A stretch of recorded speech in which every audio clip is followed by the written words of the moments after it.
Pedro Lino, CEO da Div Broker, é convidado desta noite do Closing Bell. Pedro, muito boa noite, obrigado por estar aqui. Começando por olhar para as declarações de Mário Draghi hoje, um alerta para os mercados. Mário Draghi está a conseguir distanciar o Banco Central Europeu daquilo que tem sido pedido ao Banco Central Europeu, que é precisamente intervir em força no mercado de dívida. Eu creio que o principal alerta era mesmo para os políticos europeus, que têm de uma vez por todas que decidir, isto já com o Jean-Claude Trichet já tinha avisado, que a Europa está a atravessar mais um problema político do que um problema económico, por assim dizer. Porque o que nós vemos é que, cimeira após cimeira, as decisões não são tomadas e todos andam a pedir, em último caso, a intervenção do Banco Central para comprar obrigações de tesouro e baixar as taxas. No entanto, esquecem-se que estes países, todos os países da zona euro, continuam a ter déficit. Ou seja, para além do refinanciamento, o que estão a pedir ao Banco Central é para comprarem a nova dívida que os países têm que emitir. E que o que o Presidente do Banco Central Europeu hoje veio dizer é que, meus amigos, os fundos também, isto é limitado. Podemos pegar na impressora e imprimir, comprar tudo. Mas isso vem com um custo, que é a perda de credibilidade de uma moeda que se quer forte. E quer-se forte para atrair os investimentos também de outros blocos económicos, nomeadamente os Estados Unidos, a China, Médio Oriente. E este aviso, eu acho que vem no sentido de que estas cimeiras que têm havido têm que produzir resultados mais reais. Não se pode andar na virtualidade, dizer que hoje queremos isto, amanhã vem o presidente, por exemplo, do Bundesbank e diz que as decisões são ilegais, depois vem o candidato à presidência francesa do Partido Socialista e diz que se entrar lá vai renegociar o acordo todo. Quer dizer, isto, para qualquer um de nós, por muito leigos que sejamos, ninguém pode acreditar e nem ninguém pode investir num ambiente de incerteza deste tipo. E ainda há alguma expectativa em relação a essas cimeiras? Herman Van Rompuy hoje anunciou que daqui a sensivelmente mês e meio haverá outra cimeira. O mercado ainda olha para estes encontros com alguma expectativa ou já caiu no descrédito total? Eu, muito sinceramente, desde que a chanceler alemã avisou 3 ou 4 dias antes que iríamos ter uma cimeira por mês até ao final da crise, creio que a partir daí já todos percebemos que isto vão ser reuniões de rotina para monitorizar não se sabe o quê, porque ainda não se sabe nem quanto dinheiro é que vai ter o Fundo Europeu de Estabilização Financeira, nem o mecanismo europeu, nem quanto é que se vai dar ao FMI, nem de onde é que vem o dinheiro. Na última reunião nem se discutiu a questão da Grécia, do haircut de 50%, nunca mais se ouviu falar.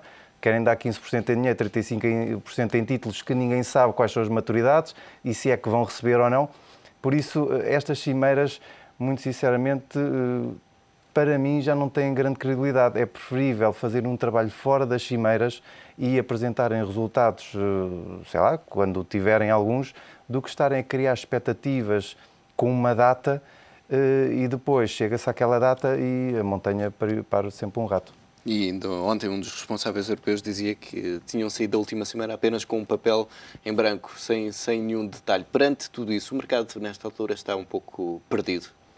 Os mercados estão muito voláteis e se olharmos mesmo para a evolução dos índices, nós temos oscilações interdiárias de 2%, 3% e até 4%, por exemplo, no índice alemão, que era extremamente raro. E isto demonstra que os investidores estão muito nervosos e há uma completa ausência de liquidez. Ou seja, esta volatilidade está a fazer com que muitos investidores percam o seu capital e não voltam ao mercado tão cedo. Isto cria uma ausência de participantes no mercado e qualquer notícia, boa ou má, tem logo um reflexo imediato e muito superior ao que deveria ter em épocas normais. Por isso o que estamos a assistir é uma volatilidade extremamente elevada, associada a uma incerteza e uma reação às notícias que é muito atípica. E os mercados, há algum fator que possa alterar essa situação nesta altura? Até porque provavelmente já ninguém está à espera que a crise de dívida se resolva de uma só vez. É algo que, como já disseram algumas agências de rating, vai ficar cá pelo menos em 2012 e 2013. Eu acho que crises desta dimensão que nós estamos a lidar, as pessoas têm que perceber, nós estamos a lidar com um volume de dívida que foi criado nos últimos 30 anos, essencialmente. Não se consegue lidar com este problema num mês, nem numa semana, nem um ano. A diluição desta dívida vai-se fazer por muitos e longos anos. Mas aqui o aspecto principal é mesmo a credibilidade.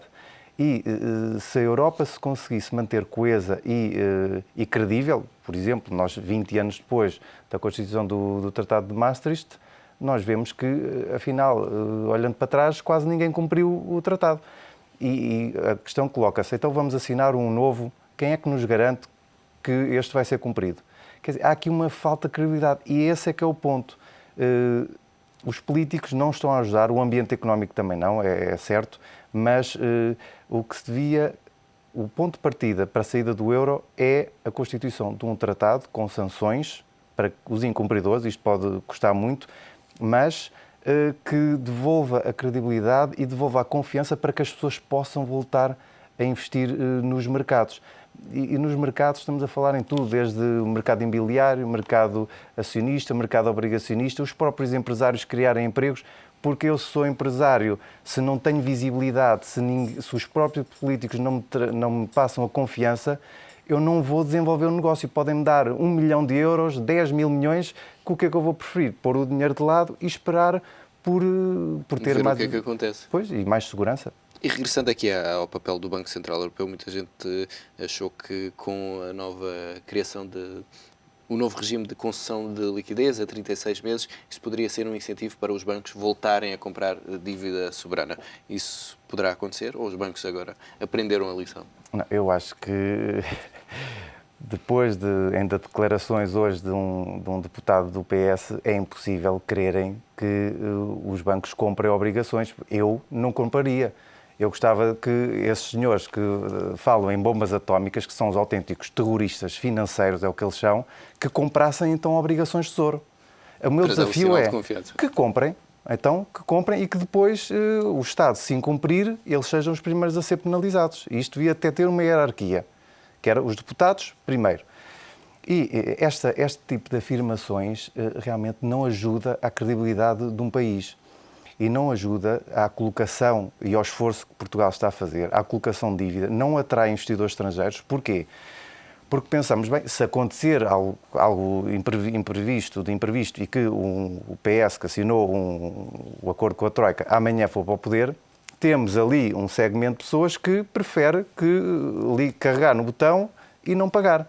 E essa probabilidade, por muito que se possa dizer que é muito baixa, que é só para bluff, a partir do momento em que ela foi dita, está lá. E não se pode pedir aos bancos para concederem crédito à economia e para se atolarem de dívida pública portuguesa ou de qualquer Estado se ela não estiver garantida. Porque se não estiver garantida, eles vão perder dinheiro no negócio. E repare, todos nós, quando criamos uma empresa, não é para perder dinheiro. As pessoas têm que perceber, os bancos estão cá para ganhar dinheiro. Isto tem que estar muito claro. Eu, se crio uma empresa, o ETV tem que ganhar dinheiro, a Portugal Telecom tem que ganhar dinheiro, a PT, a EDP, qualquer empresa. E às vezes fala-se do setor financeiro como que o crédito tem que estar disponível para todos e a banca não pode ganhar muito dinheiro. Não, a banca faz o seu negócio. Mas nos últimos anos, ela desafastou-se, nos últimos mais de 15 anos, afastou-se do seu negócio tradicional e começou a entrar noutras áreas. E uma delas foi compra de dívida de empresas e de Estados. Ora, a partir do momento em que esta incerteza sobre a dívida dos Estados aumenta e os obrigam, nomeadamente nas últimas cimeiras, a fazer um mark-to-market, ou seja, a registrar o valor atual da e potenciais menos-valias elevadas, claro que os bancos futuramente, quando para o ano a Itália vier pedir 390 mil milhões de euros ao mercado, as pessoas pensam, os bancos vão pensar duas vezes, olha, quais são as garantias reais? Sem ser de palavra, há alguma garantia? E é natural que se retraiam, por isso é que vemos que as taxas de juro, nomeadamente na Itália, continuam a subir. É esta falta de credibilidade. E Itália e Espanha, que testaram o mercado nos últimos 2 dias, com resultados aqui diferentes. Sim, a Itália bastante mal, porque lá está, tem um grande volume de dívida a refinanciar no próximo ano e com juros cada vez aproximarem-se mais dos 7% e a yield curve praticamente flat, ou seja, exigem taxa de juro quer para 6 meses, quer para 2 anos ou 10 anos, são custos que numa dívida de 1.900 milhões de euros, não, 1,9 trilhões de euros, são custos que vão perdurar muito no futuro e que ameaçam a própria recuperação da economia italiana. No caso da Espanha, foi hoje uma boa surpresa, porque colocaram praticamente o dobro do previsto e as taxas até estão mais baixas. Por isso, a Espanha tem, de alguma forma, dado mais credibilidade ao mercado, para além dos seus volumes de dívida serem menores a refinanciar. O alvo agora é mesmo Itália, nesta altura? Neste momento é mesmo Itália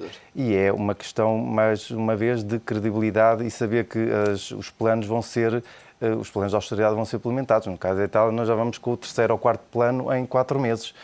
Ou seja, é preferível que se apresente um plano mais duro, mas que seja credível, do que de 15 em 15 dias estar a ver como é que os investidores reagem e estar a acrescentar medidas. Isso não ajuda nada à implementação de um programa. Pedro, olhando agora para os processos de privatização que estão a decorrer em Portugal, o DDP é o que está mais avançado, está mesmo na reta final.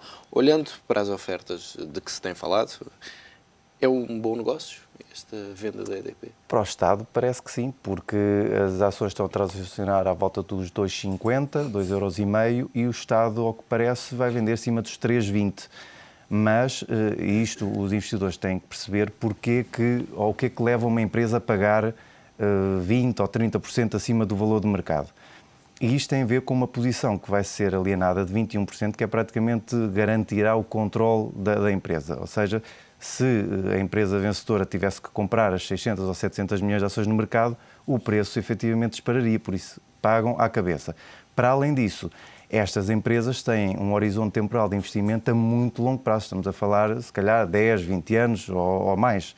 E com certeza vão gerar mais sinergias, parcerias industriais, negócios conjuntos, que lhes vão dar um valor acrescentado que lhes vai permitir diluir e baixar esse preço, esse prémio que vão pagar neste momento. Por isso, os investidores, eu acho que acima de tudo não se devem iludir pelo preço que virem, o preço final que sair destas privatizações e pensarem que há razões para que se faça uma oferta muito superior e não devem estar a correr atrás das ações ao sabor do... A esperar que o preço vá tocar aqueles valores Sim, que seja acordado exatamente. o negócio. Isso é um engano porque muitas vezes os investidores olham e quem nos ouve pensa que a cotação irá para lá, para o nível em que for vendida. Imagine, por exemplo, se quer vendida a 3,20 e as ações estão a 2,50. Muitas pessoas podem comprar, pensar que no dia seguinte ou que a ação tenderá para lá. Passa a ser o preço de referência. Pois, mas não é, porque quem for que ganhe terá outros interesses e irá ganhar de outras formas que um investidor particular, em princípio, não irá, para além de que os horizontes temporais são completamente diferentes. Um investidor particular investe a um mês, uma semana, se calhar um dia, um ano, 2 anos, enquanto estas empresas investem a décadas. E para os investidores que olham para a EDP, fará a diferença o vencedor desta privatização? Ou fará uma diferença significativa? Para os investidores de retalho, não creio que faça grande diferença. É mesmo a questão do preço, saber o que é que vai acontecer. Podemos falar que, se calhar, terá um projeto industrial melhor, pior, irá reforçar a base e diminuir a dívida da EDP, reforçar a base económica, por assim dizer. Isso pode trazer novos investidores, mas também tem que ser numa perspectiva de longo prazo. As pessoas não podem pensar que os preços vão reagir imediatamente, podem ter efetivamente uma pequena reação, mas que não é o alterar de uma tendência, até porque os mercados continuam muito instáveis e o que se passar a nível de dívida europeia e nos mercados acionistas, bem ou mal, irá continuar a influenciar a cotação da EDP. Pedro Lino, muito obrigado pela Obrigado. presença neste Closing Bell.